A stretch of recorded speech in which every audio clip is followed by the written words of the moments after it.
Bonjour à toutes et tous. Nous allons évoquer la vie dans une école vétérinaire, euh, à l'école vétérinaire de Lyon, la plus ancienne école vétérinaire au monde. Et pour ce faire, nous allons remonter un petit peu dans le passé, au siècle de Bourgelat, 18e siècle. Et nous sommes dans le royaume de France et c'est Louis XV qui gouverne à cette époque. Et l'histoire de la médecine vétérinaire commence à Lyon. Donc, à Lyon, il y a 261 ans, voici le père de l'enseignement vétérinaire et de la médecine vétérinaire, Claude Bourgelat. Claude Bourgelat est un Lyonnais et ce Lyonnais va commencer en fait avec le titre d'écuyer du roi. Écuyer du roi, ça lui donne la charge d'ouvrir une académie d'équitation qui est dans Lyon, rue Bourgelat en fait. Il n'en reste rien de cette académie.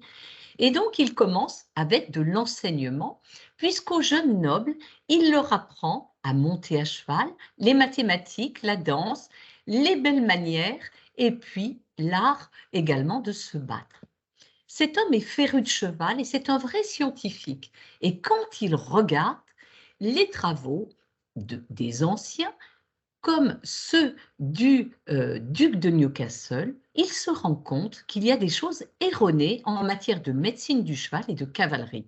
Ainsi, il va réécrire des traités comme le Newcastle, qui était ce traité du duc de Newcastle, c'est un duc, oui, Newcastle, et il va ainsi le réécrire et l'appeler le nouveau Newcastle. Il va écrire beaucoup de choses sur le cheval, la médecine, la cavalerie, et il va être connu dans toute l'Europe pour le cheval, mais ce qui ne sera pas à l'origine de la création de l'école vétérinaire de Lyon.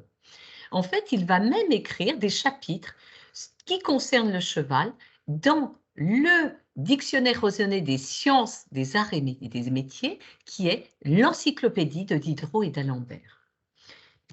Il va se rendre compte, comme je vous l'ai dit, qu'il y a énormément d'erreurs dans les planches anatomiques et comme c'est un vrai scientifique, il va vouloir rétablir la vérité. Et pour ce faire, en particulier en matière d'anatomie, il va rencontrer à l'Hôtel-Dieu les chirurgiens humains et avec eux pratiquer des dissections car eux, ils en avaient beaucoup l'habitude. Ainsi, on se rend compte que commence la biopathologie comparée et ce concept de une seule santé où il va comparer la médecine de l'homme et la médecine au départ du cheval donc, et c'est ce qu'on appelle ce concept One Health. Il va travailler ainsi en se questionnant pour apporter de la vérité et il va d'ailleurs, dans l'encyclopédie, écrire « La médecine de l'homme est utile à celle du cheval et réciproquement ». Et c'est vraiment la naissance de ce concept « une seule santé » où il n'y a pas de frontière entre les deux médecines et il va y avoir un enrichissement mutuel de la médecine animale et de la médecine humaine. Mais ce n'est pas pour ça qu'il va y avoir naissance de l'école vétérinaire de Lyon. En fait, dans le royaume de France, la famine fait rage parce que la peste bovine décime les troupeaux. Et à cette époque, il n'y a personne pour s'occuper de prévenir ou traiter la maladie. Les animaux meurent, il n'y a plus de possibilité d'avoir du lait, on ne mangeait pas les bovins à l'époque, ni de tirer les charrettes pour pouvoir faire des labours. Alors il y a deux hommes, Claude Bourgelat et puis une personne qui est arrivée comme lieutenant de la généralité, qui est préfet, arrivé à Lyon, Henri-Léonard Bertin, et ils vont se lier d'amitié et discuter des problématiques de l'agriculture. Et ensemble, ils disent, c'est moi qui le traduis ainsi, il faut des professionnels pour aller sur le terrain soigner les bestiaux. Et pour ce faire, il va falloir donc créer un enseignement pour soigner ces bestiaux. Henri-Léonard Bertin retourne à Paris dans la cour du roi, donc à Versailles, cour du roi Louis XV, et va lui parler de cette problématique de la peste bovine et d'avoir un métier pour apprendre à soigner les bestiaux. Il est ministre à l'époque et le roi en est convaincu et il y a un arrêt du Conseil du roi en 1761 qui dit qu'on pourra ouvrir une école où l'on enseignera publiquement, c'est une école publique, les principes et la méthode de guérir les maladies des bestiaux. Ce qui permettra pour l'agriculture, de lui donner les moyens de conserver le bétail dans des lieux où cette épidémie, c'est bien la peste bovine dont il est question, désole les campagnes. Il faut savoir qu'au moment où on fêtera les 250 ans de la naissance de la médecine vétérinaire, en 2011, la planète sera déclarée indemne de peste bovine. Et donc, la première école vétérinaire au monde va voir le jour à Lyon, il trouve un logement, c'est l'auberge, le logis de l'abondance, qui va pouvoir ainsi héberger les enseignements. Au départ, il y a très peu de matières qui sont enseignées, contrairement à aujourd'hui, et ce sont des cours d'anatomie, anatomie des os, ostéologie, des muscles, myologie, des viscères, la splancnologie, ils vont faire des dissections, des cours de botanique et pharmacie, de matière médicale, c'est-à-dire trouver la matière qui va permettre de traiter en fait le principe actif, des cours de l'extérieur des animaux et du choix des animaux, et oui, reconnaître les plus beaux animaux, des cours de forge, il faut savoir ferrer, les cours sur les maladies et puis de chirurgie également. Mais pour rentrer, il faut simplement savoir lire et écrire. Ce sont des promotions d'une trentaine d'étudiants et il va y avoir, pour les loger, un dortoir qui sera créé et un joli jardin botanique qui sera confié à un botaniste et puis à l'abbé Rosier. Et il semble que ce jardin soit très visité à l'époque, ce jardin botanique, par les Lyonnais qui aimaient s'y promener. Alors, cette école, qui est école vétérinaire, quand elle est née de Lyon, elle va devenir École royale vétérinaire de Lyon. Et pourquoi? Eh bien parce qu'en 1764, 2 ans après l'ouverture de l'école, il s'avère que la peste bovine disparaît, mais seulement provisoirement. Et ainsi, le roi entend ce succès et il dit « Je vais élever cette école au rang royal ». Il l'appellera École royale vétérinaire de France, École royale vétérinaire de Lyon. Mais elle va changer souvent de nom, cette école, puisqu'avec la Révolution, elle perdra le titre de royale et deviendra École nationale vétérinaire. Avec Napoléon Ier, elle prendra le titre d'impériale, puis royale, puis nationale, impériale avec Napoléon III à nouveau, École nationale. Et depuis 2010, nous nous appelons VetAgroSup car nous avons fusionné avec une école d'ingénieurs agronomes à Clermont-Ferrand et avec l'école de santé publique, des inspecteurs de santé publique vétérinaire qui est sur le campus de Marcy-l'Étoile et ainsi nous nous appelons VetAgroSup.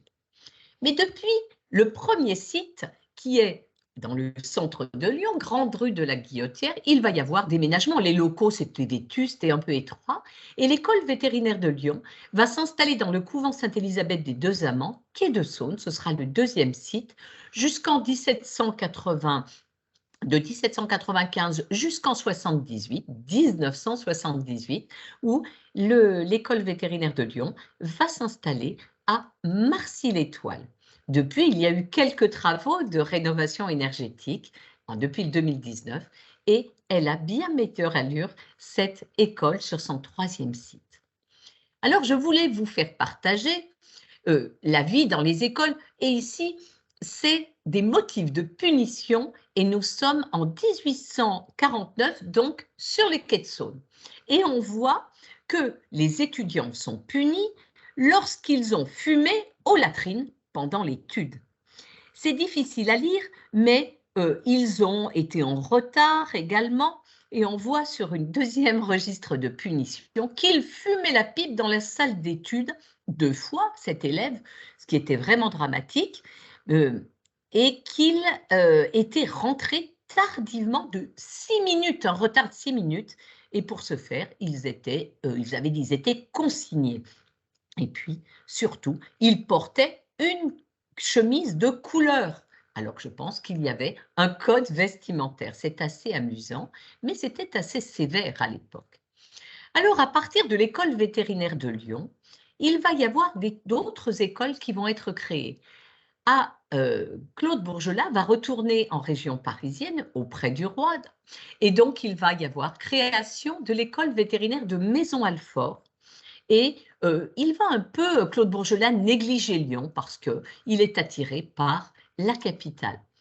À partir de nos deux écoles, Lyon et Paris, en fait, il va y avoir des tas d'autres écoles qui sont créées dans toute l'Europe avec des Lyonnais comme Vial de Saint-Bel qui va aller à Londres créer sa propre école ou bien des gens qui sont dans d'autres pays qui vont se former à Lyon ou à Maison-Alfort pour aller créer leurs propres écoles.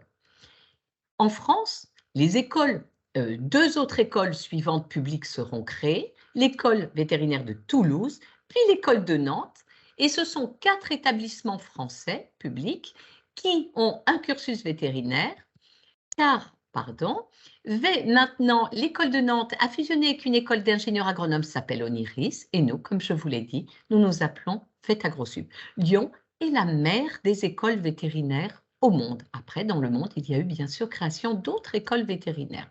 Alors, je ne vais pas m'attarder sur comment rentrer dans une école vétérinaire publique, puisque vous l'avez vu dans une autre conférence, mais toujours après le bac. Oui, il y a un concours sélectif après souvent des années de classe préparatoire, et ces concours A, ATB, B, C, D, E, et maintenant, depuis septembre, la possibilité de rentrer sur Parcoursup. Vous pouvez retrouver tout cela sur le service des concours agronomiques et vétérinaires, concours agrovento.net. Donc, tout cela est très bien indiqué sur le site des concours. Alors, qu'est-ce qu'on fait dans une école vétérinaire, celle de Lyon? Je vais vous l'exposer. Eh bien, on apprend, on nous délivre une formation théorique et pratique. Des cours magistraux, des travaux pratiques, des travaux dirigés, des stages nombreux. Et ce que l'on voit, c'est que l'on rentre, donc on peut rentrer aujourd'hui par Parcoursup ou bien par les autres concours en A2 directement. Et pourquoi est-ce que j'ai mis de plus en plus de couleurs? C'était pour vous dire que au fil de l'enseignement, on va être de plus en plus avec une approche des maladies et de leur traitement. Je vais revenir là-dessus. On apprend donc la médecine vétérinaire toute espèce. Et nos étudiants, très rapidement, vont rentrer dans notre centre hospitalier universitaire vétérinaire pour apprendre à soigner les animaux, toutes les espèces. Dans l'année de filière, qu'on appelle filière, dernière année, à 6, là, il y a un choix d'apprendre plus sur les animaux de compagnie, ou l'équine, ou la bovine, ou un mixte, ou même de faire de la recherche dans cette dernière année, un master par exemple. Et puis ensuite, bien sûr, pour devenir docteur vétérinaire, il faut passer sa thèse d'exercice et on peut poursuivre par un internat. La formation est donc théorique et pratique. On y acquiert dans une école des savoirs, des savoir-faire, bien sûr, et aussi des savoir-être. Et je voudrais un peu vous montrer ce qu'en enseignement, ce que je voudrais mettre en avant, des éléments un petit peu nouveaux. En fait, oui, ça c'est pas nouveau, l'enseignement est progressif. On part des matières fondamentales, la physiologie, l'anatomie, la pharmacie, pour aller de plus en plus vers un enseignement clinique. Comment soigner les animaux, comment les opérer, comment administrer des traitements adaptés. Et puis, ce qui est neuf, c'est que nos étudiants, quand ils rentrent, ils ont de plus en plus envie, ils ont travaillé dur, ils veulent vraiment être au contact des animaux. Et donc, on les insère très vite auprès des animaux en leur apprenant la contention des différentes espèces, des oiseaux, mais aussi des bovins, des chevaux. Et puis, ils ont de la propédeutique, c'est-à-dire qu'on leur enseigne des techniques d'examen qui sont utilisées lors de l'examen clinique pour diagnostiquer des anomalies qui seront interprétées pour en faire un diagnostic. Exemple, ils apprendront à se servir d'un électrocardiogramme.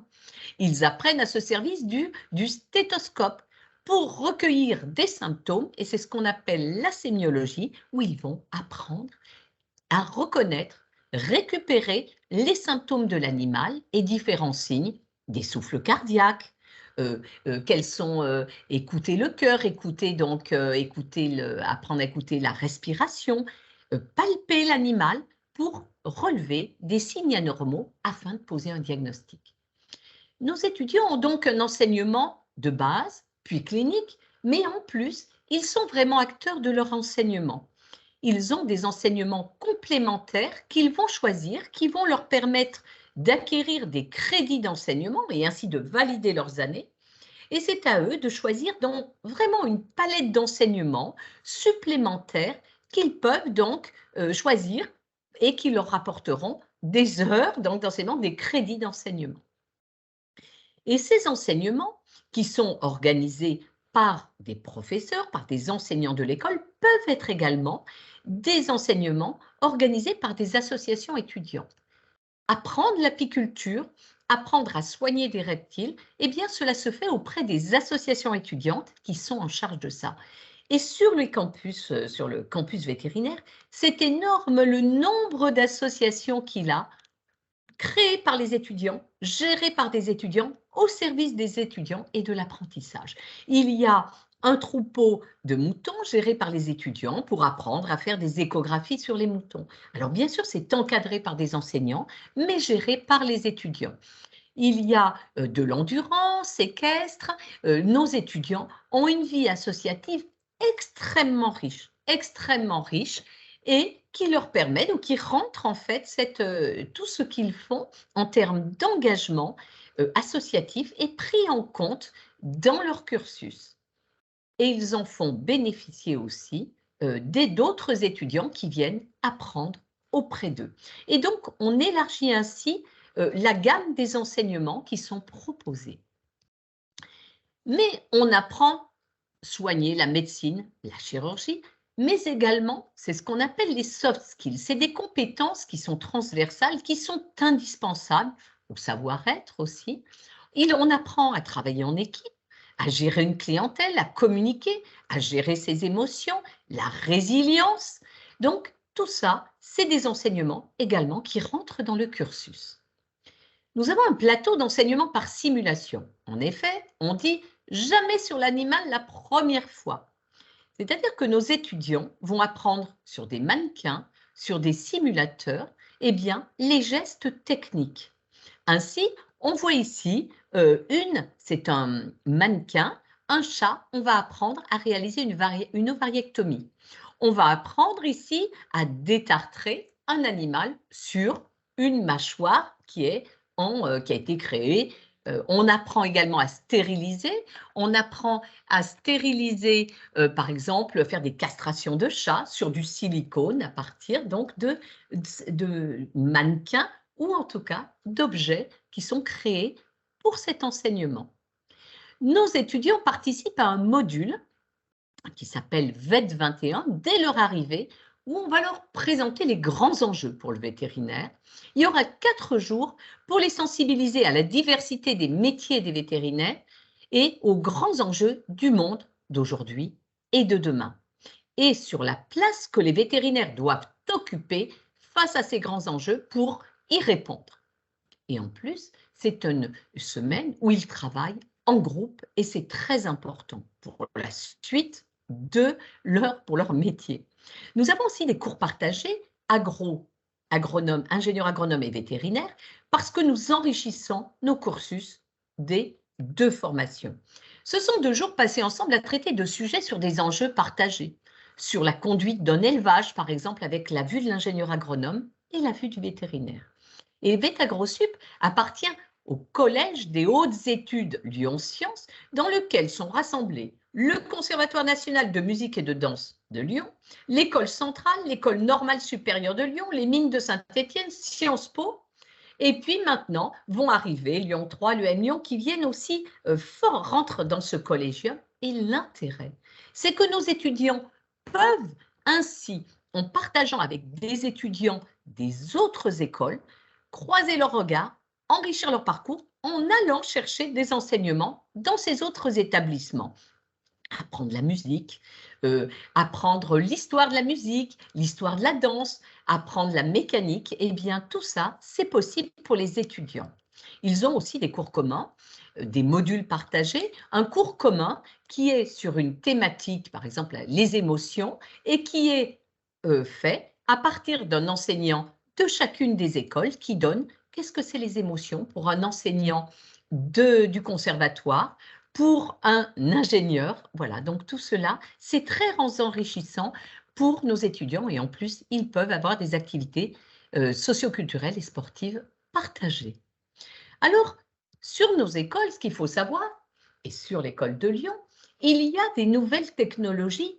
On est à la pointe en imagerie pour de la radiographie, pour de l'échographie. On a des amplis de brillance qui nous permettent, au cours d'une intervention, de faire une radio pour regarder si on a bien remis en place la fracture.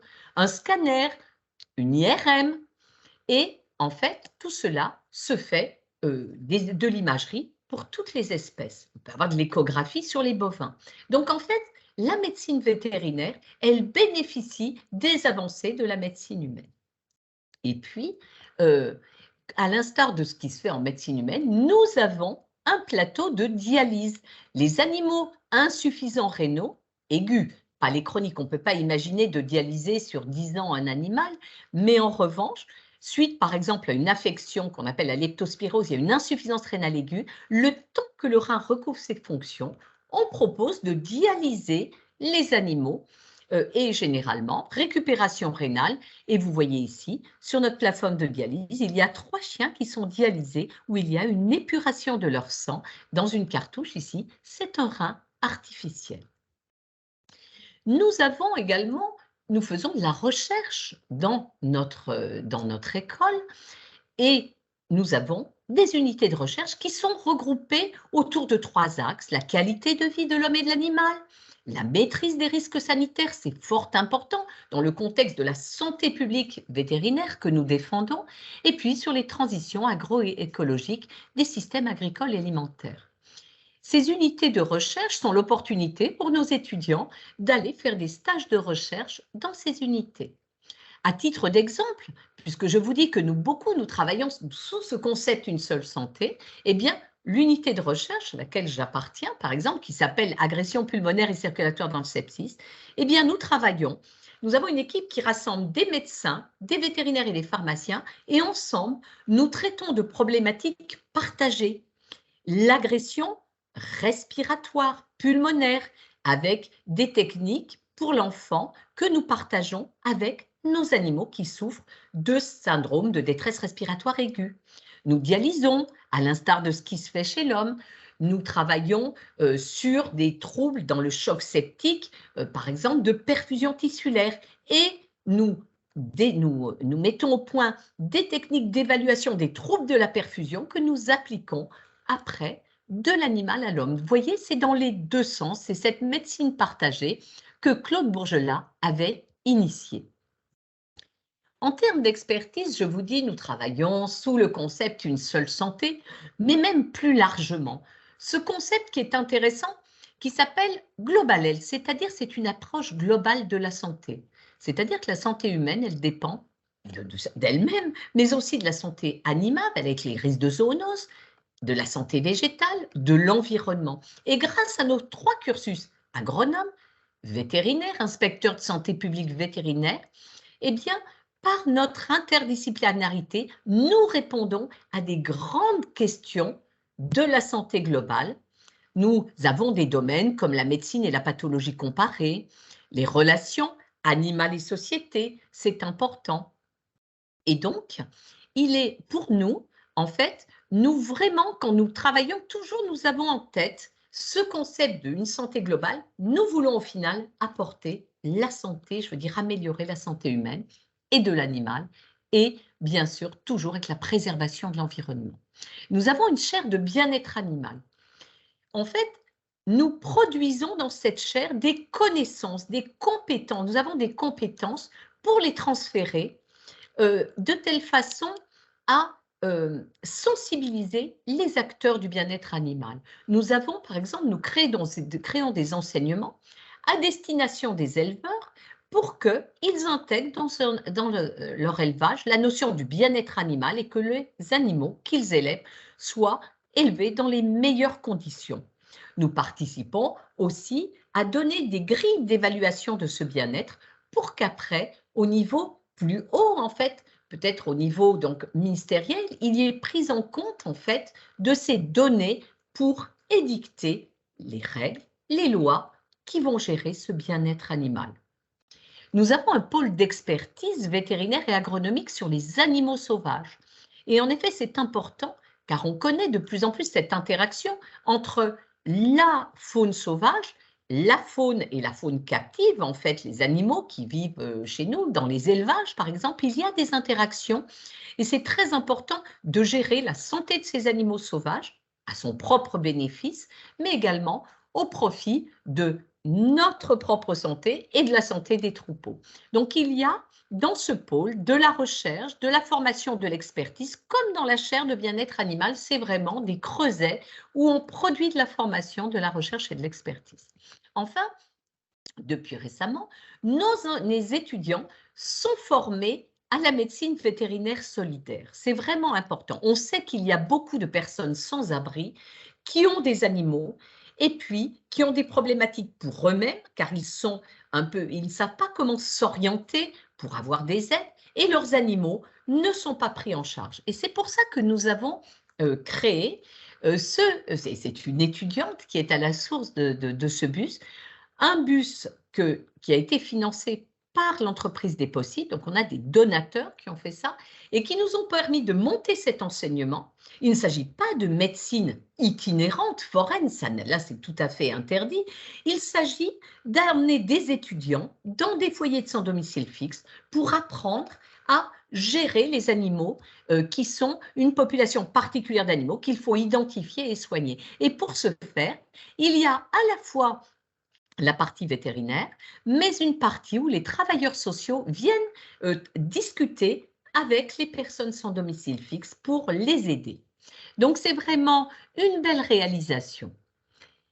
Diffuser les savoirs, eh bien oui, c'est notre rôle et nos étudiants participent beaucoup à ces journées portes ouvertes où on montre ce qu'on fait à l'école, on montre nos cliniques, on montre comment on fait de l'agility. Donc c'est fort important. Cette année, elles n'ont pas hélas eu lieu parce que nous étions en travaux.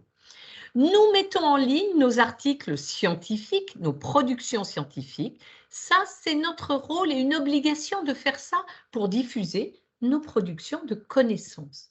Expression, ce sont des cafés scientifiques, mais nous avons aussi des conférences ouvertes au public pour diffuser des connaissances que nous avons. Et nous formons, bien sûr, continuons à former les vétérinaires car tout au long de la vie, on doit tous se former et les vétérinaires, comme les autres, eh bien, ils suivent des formations et nous en proposons sur nos campus.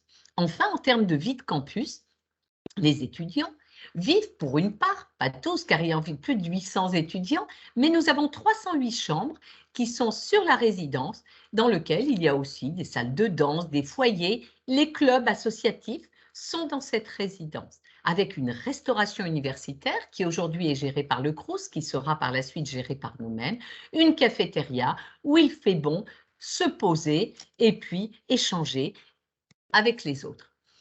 Également, peut-être pour illustrer un petit peu cette vie de campus, parce qu'il fait bon vivre. C'est plus belle la vie, elle est belle cette vie sur le campus vétérinaire. Il y a la cérémonie de remise des diplômes en fin de cursus, avec véritablement une remise avec des toges pour les enseignants comme pour les étudiants. Lorsqu'il y a l'accueil des nouveaux venus, eh bien ça se fait dans une semaine d'intégration qui est encadrée, éthique, pour de la convivialité. Il y a des week-ends entre les 4 écoles vétérinaires. Il y a une revue des dernières années. Ils font avant la filière en A5. Il y a une revue. Ils nous présentent un véritable spectacle exceptionnel. Et puis, pour tous nos étudiants, il y a des dispositifs d'écoute et d'aide des étudiants en cas de problème personnel ou financier. Nous sommes là pour les aider. Nous avons des psychologues, nous avons un médecin pour les étudiants et c'est important que nous accompagnions nos étudiants tout au long de leur cursus. Il y a l'association des anciens élèves également qui permet de maintenir le lien toujours entre les étudiants qui sont en cursus, ceux qui sortent, les plus anciens, pour créer un réseau et assurer la promotion de notre profession. Alors, pour terminer, je dirais que c'est une école où l'on forme à la médecine vétérinaire de demain, bien sûr, mais une école où il fait bon vivre, avec des activités sportives, festives, socioculturelles qui sont partagées entre tous et accompagnées par l'établissement. C'est une école où ce concept d'une seule santé est décliné dans toutes les activités. Il n'y a pas de frontière entre les deux médecines, animale et humaine, et on est au cœur de la santé publique vétérinaire, la protection, des actions qui vont protéger en fait la santé humaine en se préoccupant de la santé animale. Et une école où on va préparer aux différentes facettes de cette profession. Et cet après-midi, vous pourrez assister le veto rural, le veto nouveaux animaux de compagnie. Vous avez toutes ces conférences qui sont proposées. Oui, nous les incitons à aller en zone rurale où il manque des vétérinaires. Nous les préparons même à travailler sur la faune sauvage, à aller dans l'industrie agroalimentaire, pharmaceutique ou dans la recherche. C'est une école où l'on pratique une médecine de plus en plus pointue. Aujourd'hui, on forme des spécialistes et comme je vous l'ai montré, on est de plus en plus pointu dans ces médecines vétérinaires en utilisant en utilisant des techniques, des technologies qui viennent de la médecine humaine. Donc, des technologies à notre service. On peut faire une médecine connectée pour recueillir des données et c'est très important.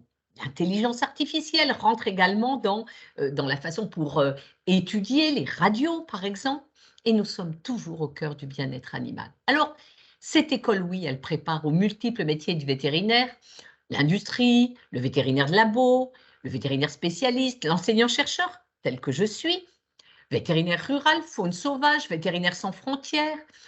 Donc, vous voyez, nos étudiants, on les prépare et ils sont acteurs de leur propre formation. Je vous remercie de votre attention.